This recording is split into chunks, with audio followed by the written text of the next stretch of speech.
Important current affair है। हाल ही में 7 मार्च से 9 मार्च 2026 तक अंतरराष्ट्रीय मलेरिया सम्मेलन 2026 का आयोजन कहाँ किया गया है? राइट आंसर जगह नई दिल्ली में। और इसका आयोजन राष्ट्रीय मलेरिया अनुसंधान संस्थान के द्वारा किया गया है। और अंतरराष्ट्रीय मलेरिया सम्मेलन 2026 की थीम थी discovery, development and delivery, driving malaria elimination and beyond 2026 की थीम थी। अंतरराष्ट्रीय मलेरिया सम्मेलन का मुख्य उद्देश्य क्या था? तो भारत में और पूरी दुनिया में मलेरिया को पूरी तरह से खत्म करने के लिए रणनीतियों पर चर्चा करना इसका प्रमुख उद्देश्य था 2026 में। और पूरी दुनिया से मलेरिया को खत्म करने का लक्ष्य 2030 रखा गया है, जबकि भारत में 2027 तक पूरी तरह से मलेरिया के प्रसार को रोकने का लक्ष्य रखा गया है। और 2030 तक पूरे भारत में मलेरिया मुक्त बनाने का लक्ष्य रखा गया है। और मलेरिया से संबंधित प्रतियोगी परीक्षाओं में पूछे गए प्रश्न हैं, मलेरिया रोग किसके कारण होता है? तो ये प्लाज्मोडियम नामक प्रोटोजोआ के कारण होता है मलेरिया। मलेरिया का वाहक अर्थात यह कैसे फैलता है? मादा एनाफिलीज मच्छर के काटने से फैलता है मलेरिया।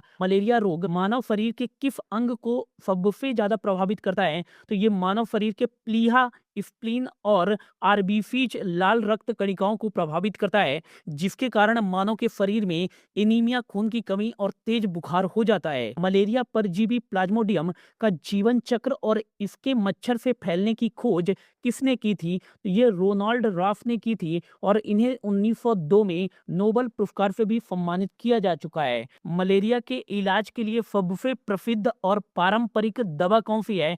तो ये कुनैन की दवा है। और ये कुनैन किससे प्राप्त होता है? तो ये फिनकोना वृक्ष की छाल से प्राप्त होता है कुनैन, जो कि मलेरिया के लिए सबसे प्रसिद्ध और पारंपरिक दवा है। विश्व मलेरिया दिवस कब मनाया जाता है? तो ये 25 अप्रैल को प्रत्येक वर्ष मनाया जाता है। प्लाज्मोडियम की कौन सी प्रजाति सबसे घातक या जानलेवा मलेरिया फैलाती है? तो राइट आंसर जगह प्लाज्मोडियम फाल्सीफेरस, यह सबसे घातक या जानलेवा मलेरिया फैलाती है।